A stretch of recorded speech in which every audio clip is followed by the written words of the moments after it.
Good morning, beautiful people, beautiful individuals. Welcome back to Maxwell Lumumba Africa YouTube channel. And basically, this is a reaction YouTube channel.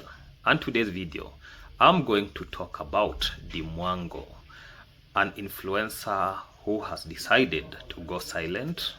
Is it burnout? Is it pressure? Or something deeper? For today's analysis, I'm going to take it deep because I'm going to talk about the break that Mwango has come on camera and has done a community post talking about it. So ladies and gentlemen, for those who have not subscribed to this amazing YouTube channel, make sure that you subscribe, like, comment, and share this video to other individuals.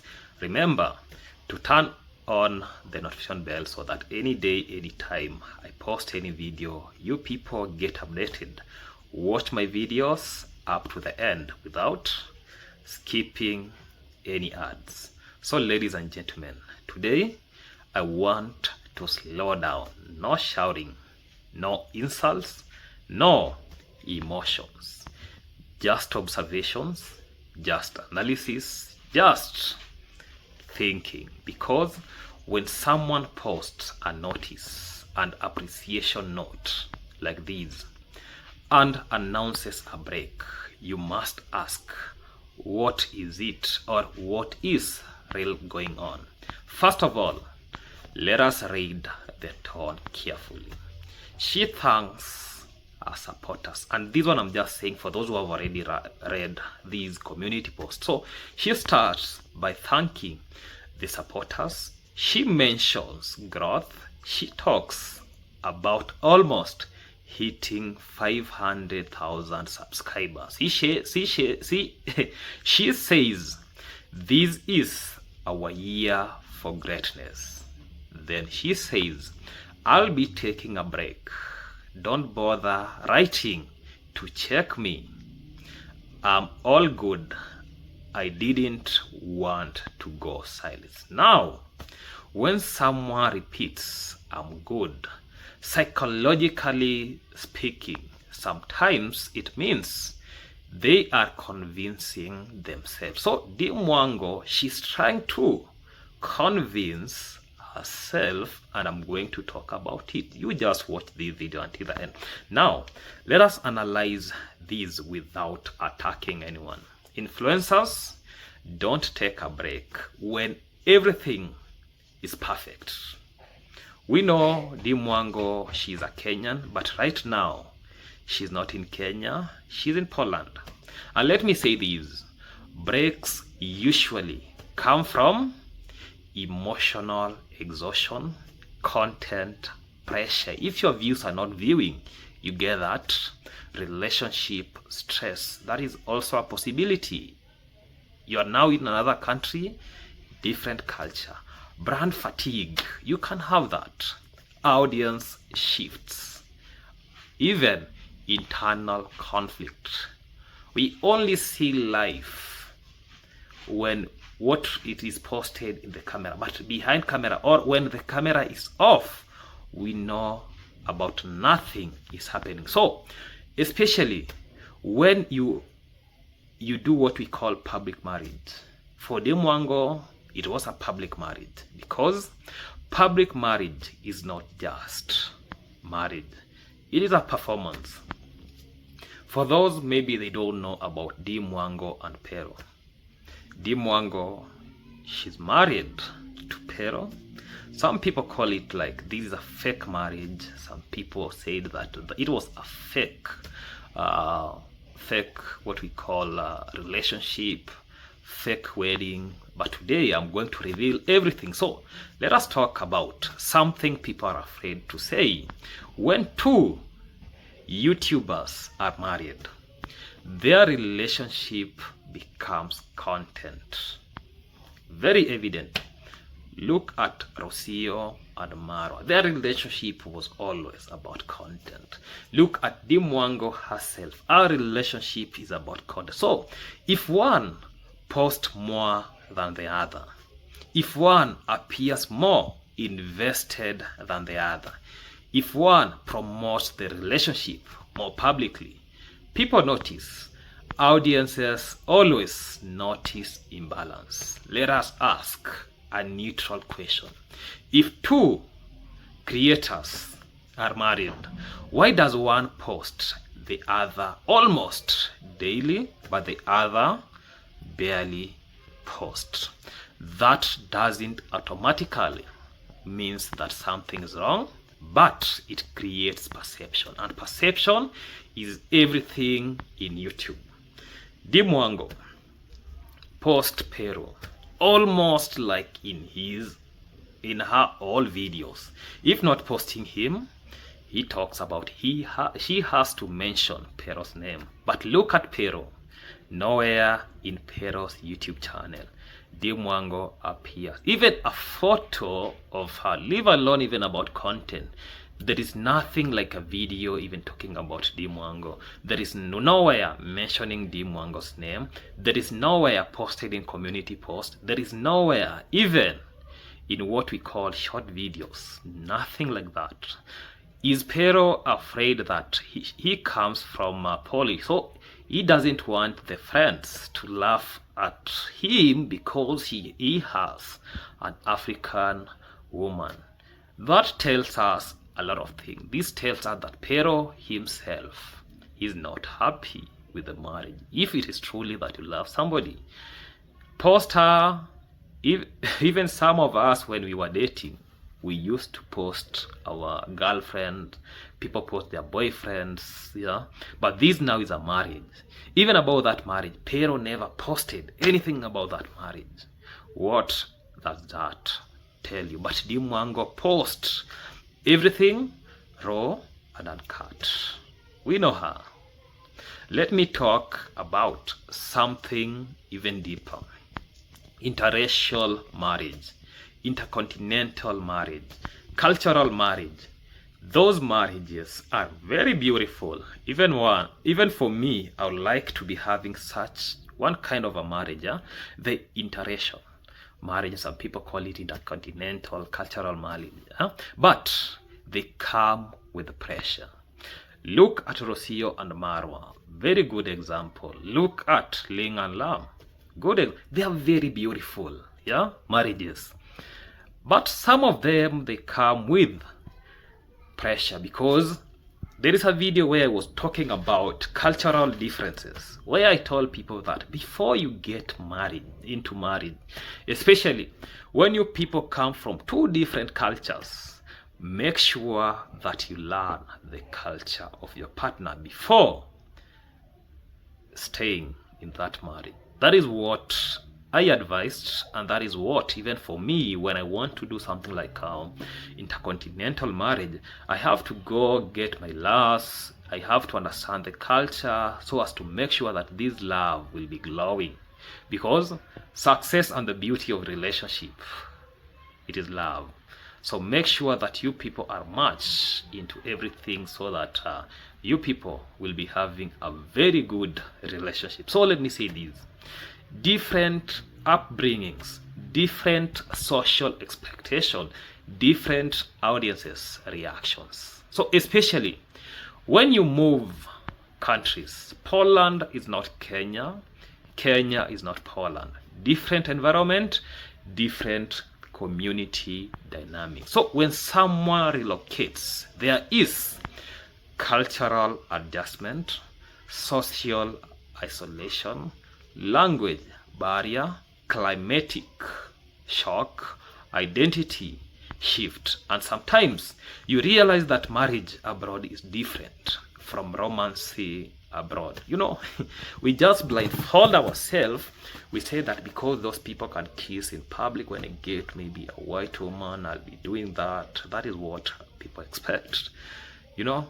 What you see maybe on camera is not what is there in lifestyle. So that is why I'm talking about, you realize that marriage abroad is different from the romance abroad. Now let us address the passport narrative very carefully.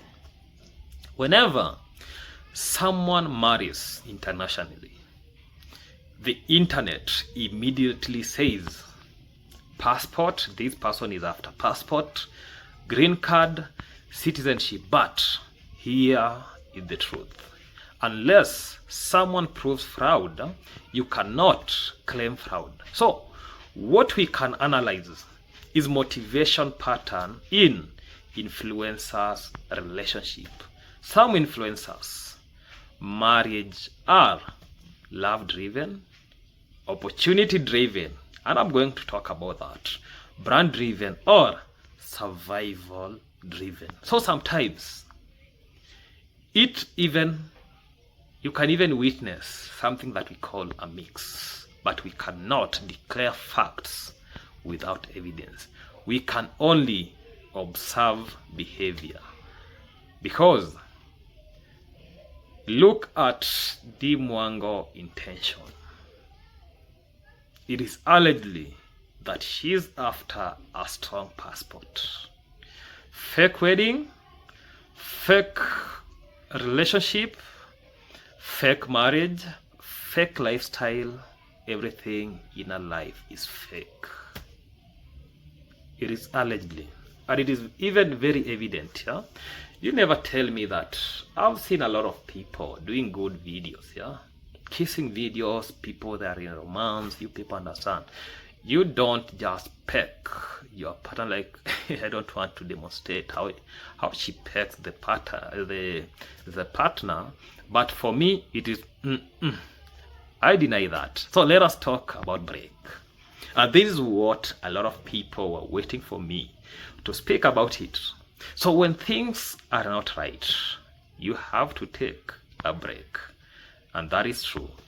Break are resets, breaks are breathing space, breaks are damage control, and breaks are rebranding preparation. So breaks are sometimes emotional survival. So when someone says, "Don't check on me," that line is very interesting. So why block emotional support? Sometimes that means I don't want questions. I don't want explanation. I don't want pressure. So let us talk about content metric.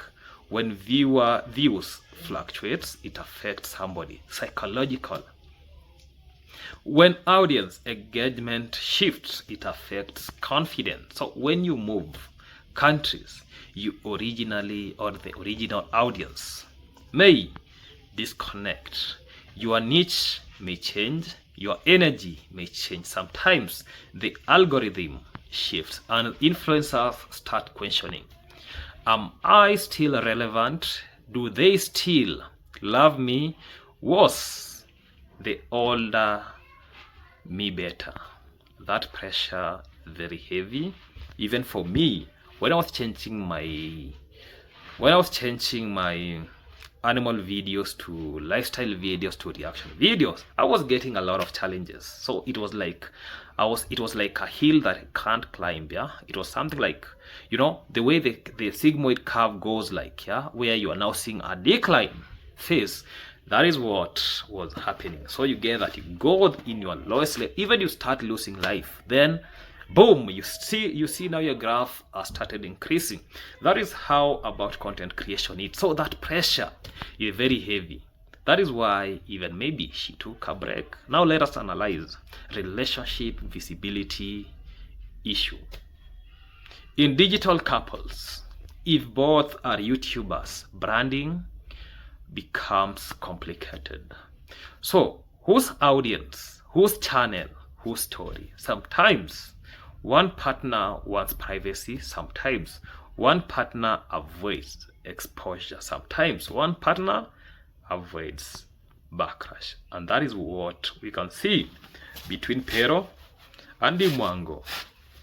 There is a strategy distancing between Pero and Mwango. Not necessarily because of hate, but because of audience management. Now let us address the racism narrative very carefully.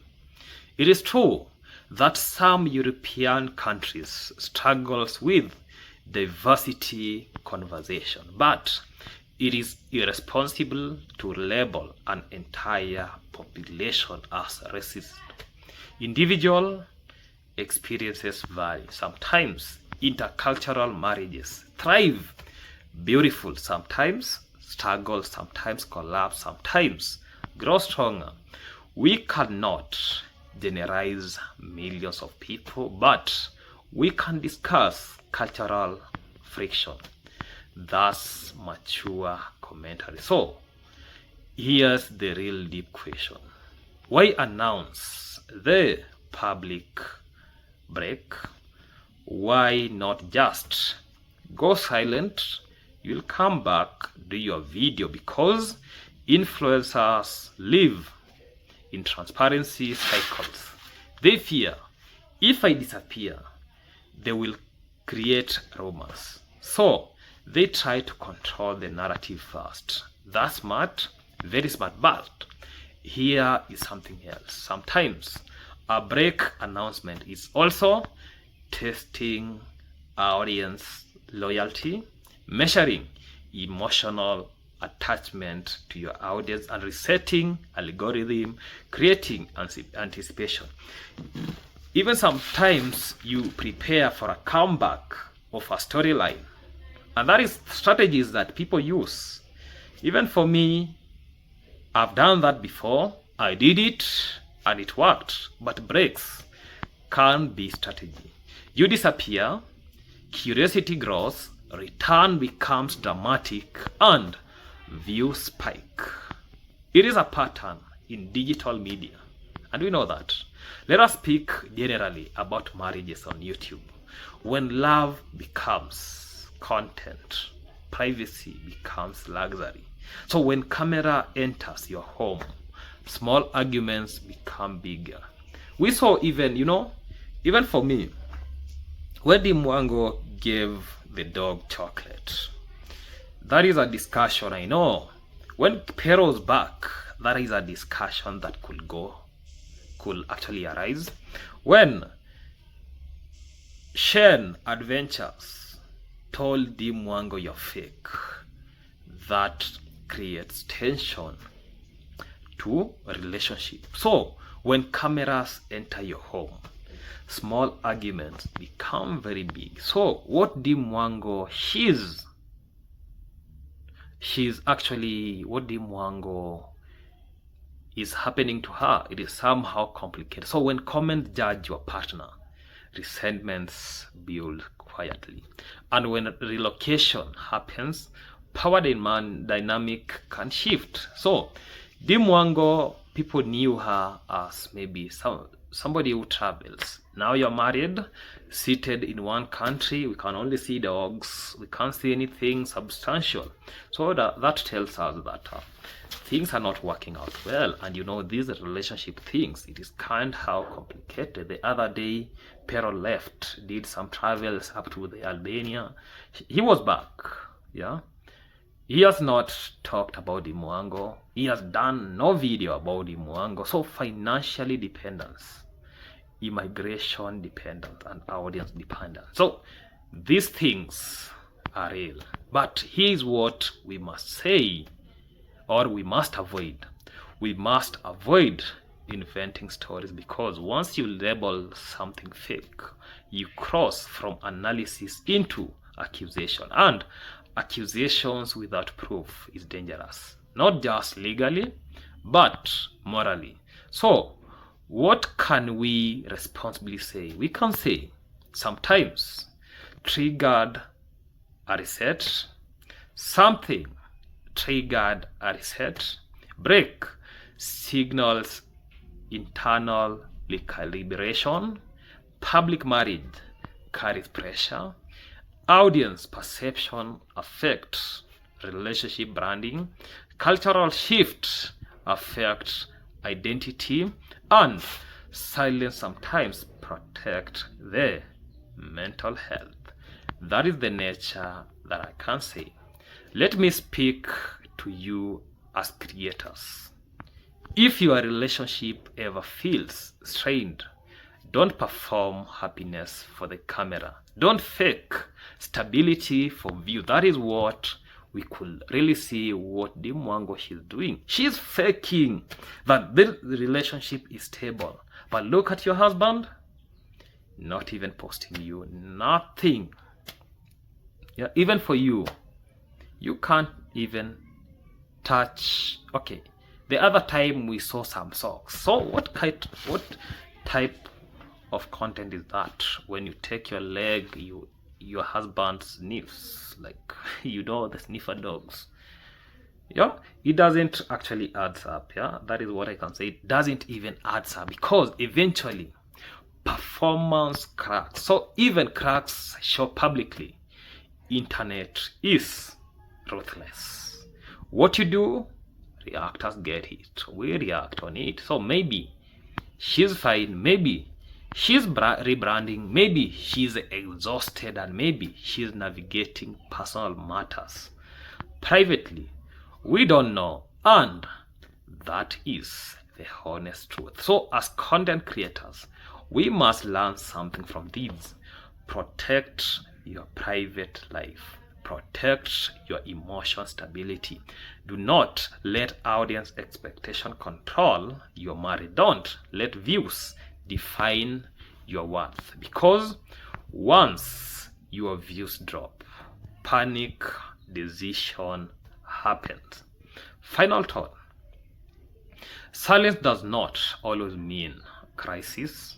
Breaks does not mean collapse, and imbalance in posting does not automatically mean absence of life, but patterns are worth observing. Without hatred, without assumption, without defamation. Let me say this.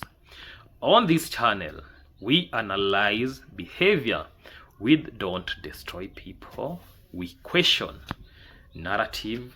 We don't invent crimes, because maturity is power, and power is credibility. Thank you for that. Thank you for watching. Let us meet in the next episode. Goodbye for now. Let us meet.